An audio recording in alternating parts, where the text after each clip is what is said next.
Anyway, I just want to say that is not the only thing that people worry about. Yeah, I mean, the internet. Yeah, give me a break. Yeah, for me, I mean, I'm all right. I mean, we don't have any medical equipment in the house to worry about, but there are people that do, so it is important.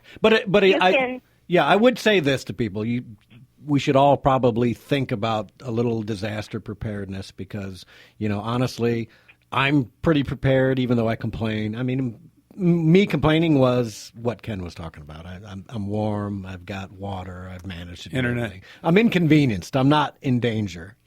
Some people are in danger. They freeze. The important thing is, I was good because we had power here in the hood.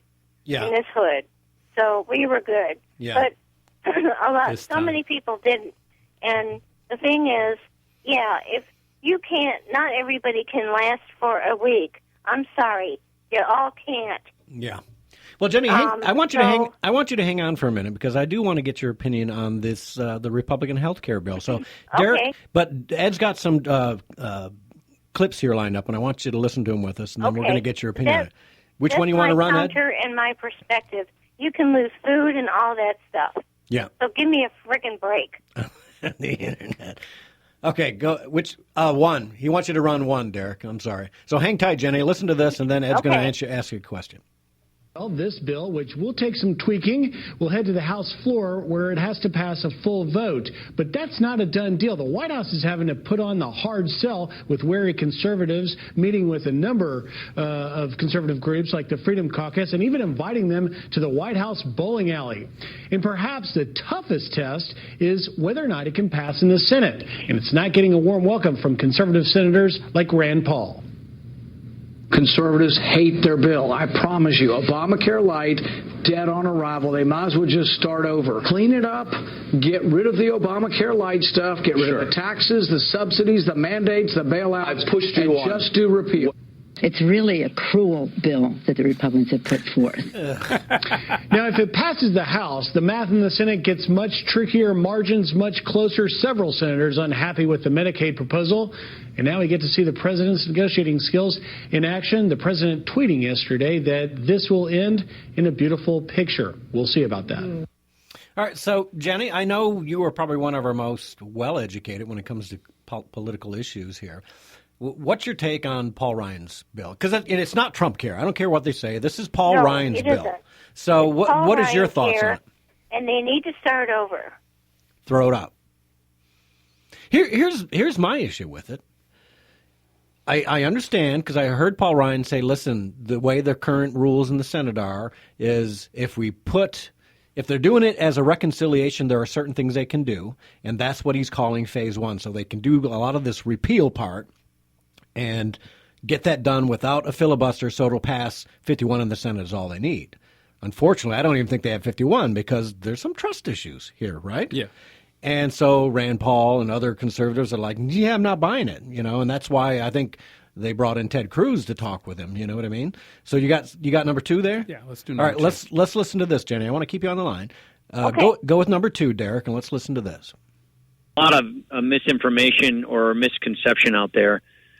There are some conservatives who wish we could go in a different direction, but what people just don't really realize is we have certain rules that are very limited on what we can put in this bill because it's all about what we call reconciliation. Yeah. Getting away from a Senate filibuster. The Senate, you can bring one bill through that cannot be filibustered, but it can only have what we call fiscal policy in it. So, for instance, we're repealing the Obamacare subsidies, the Obamacare taxes, and the Obamacare mandates. But there's a lot of other stuff in Obamacare that you cannot repeal because of this rule of reconciliation. This first bill is phase number one, which we cannot have a filibuster on. They can't filibuster. It's called reconciliation. That basically repeals all the fiscal pieces of Obamacare, which effectively repeals Obamacare. Phase two, Tom Price has so much discretion because that's what Obamacare did. It gave a lot of power to the Secretary of HHS. He is going to use that discretion to further deregulate the market so that people can have the plan of their choice. Phase three are the bills we really like that we want to pass but can be filibustered in the Senate. It's the things I just mentioned. It's let people bulk buy their health insurance in nationwide buying pools, interstate shopping across state lines, medical liability reform, things like getting rid of the IPAB, things like that. They can filibuster. We're going to pass it in the House, send it to the Senate, and just go fight for it over there. Okay. So that's Paul Ryan. Was he talking to Hugh Hewitt? Who was he talking to? He was talking to Bill Bennett. In that Bill case, Bennett. Yeah. Okay.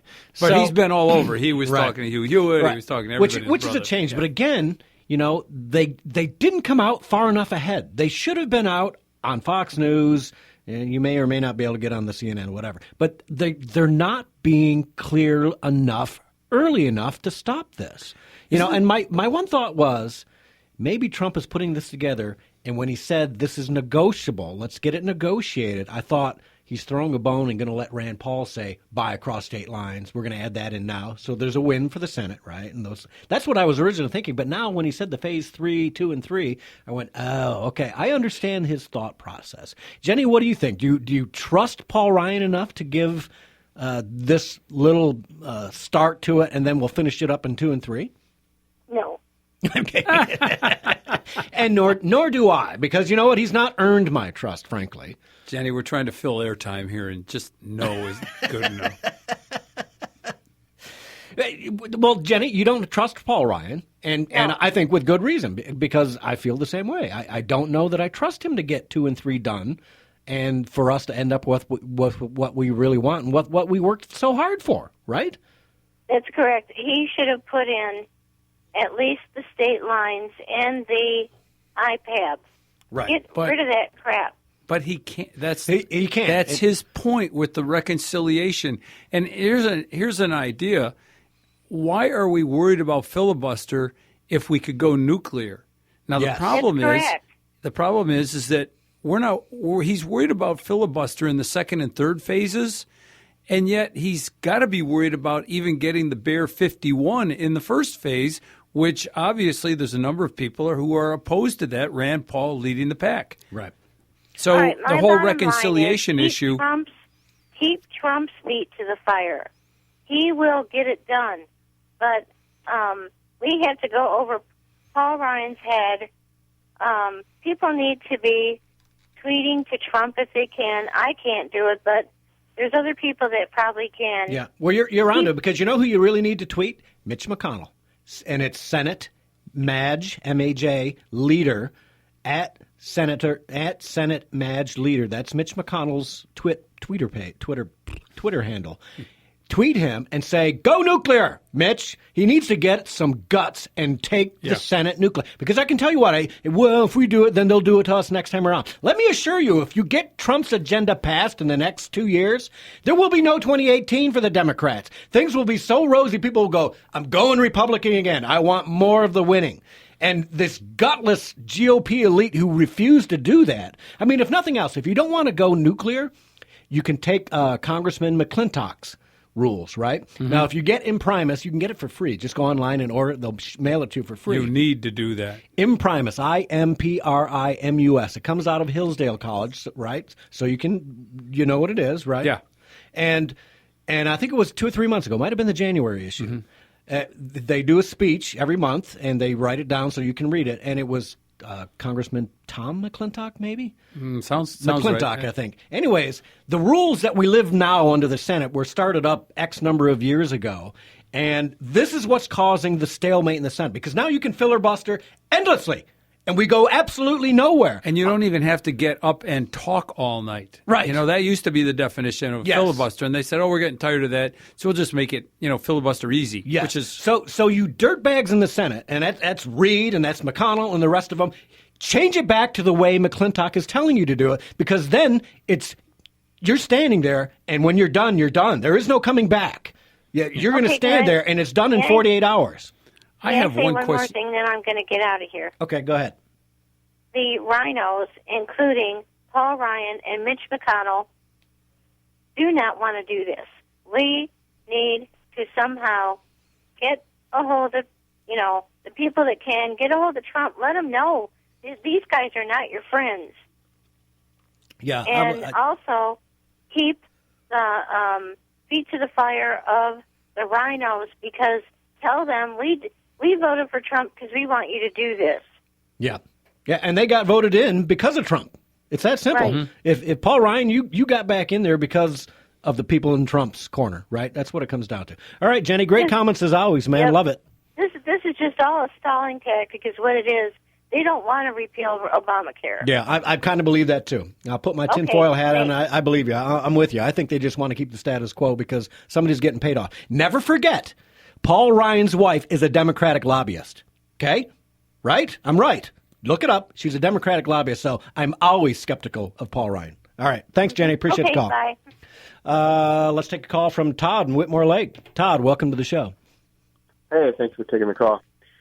Hey, you know that soundbite you just played of Paul Ryan talking about the reconciliation and how things can't be done is absolutely not true. If you listen to Laura Ingraham yesterday, she had one of his aides on, and she explained the process on how Paul Ryan is muddying the waters because the rule of reconciliation is muddy itself, and it's a big misinterpretation.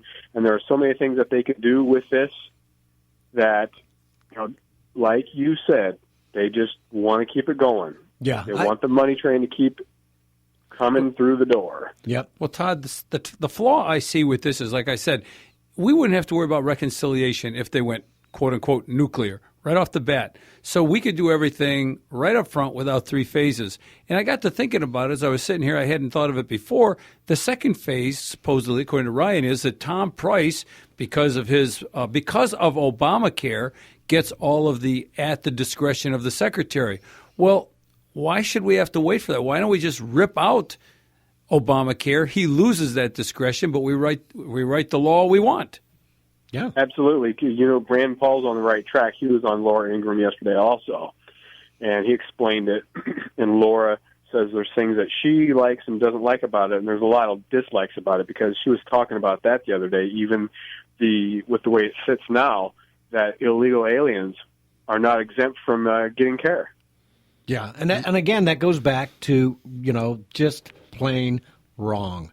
And you know what? I'll trust on this one. I am kind of siding with Rand Paul because you know what? Number one, this problem is going to affect everything Trump tries to do. It's the Senate that is blocking this nonsense. If you take the Senate nuclear or go back to McClintock's rules, which I think limits filibustering, I think in that imprimis issue it said within like 72 hours, it's done.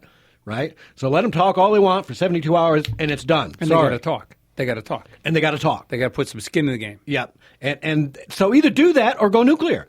But doggone it, stop playing the same game that gets us nowhere. Because if Mitch McConnell doesn't step up to the plate, we're screwed. And Trump needs to make sure that they seem to know that because it's not happening. I walked into this studio giving the Ryan plan a lot of leeway. In fact, as Linda was walking out, we were talking about it, and I was giving him the benefit of the doubt. But now, as I've been thinking about it, listening to basically our own show and then some of the callers, I realized, like I said, hey, we don't need to worry about the 60 votes if we went nuclear. Right. That's the whole ticket right there. Put the plan right out. None of this, dithering around and hoping for this and hoping for that, and just do it right the first time. And they could do it. And I'm curious now why they aren't. They do have the tools at their disposal. Yeah. Well, there you go. That's the power of Wham listeners. We have the greatest, most educated callers in the country.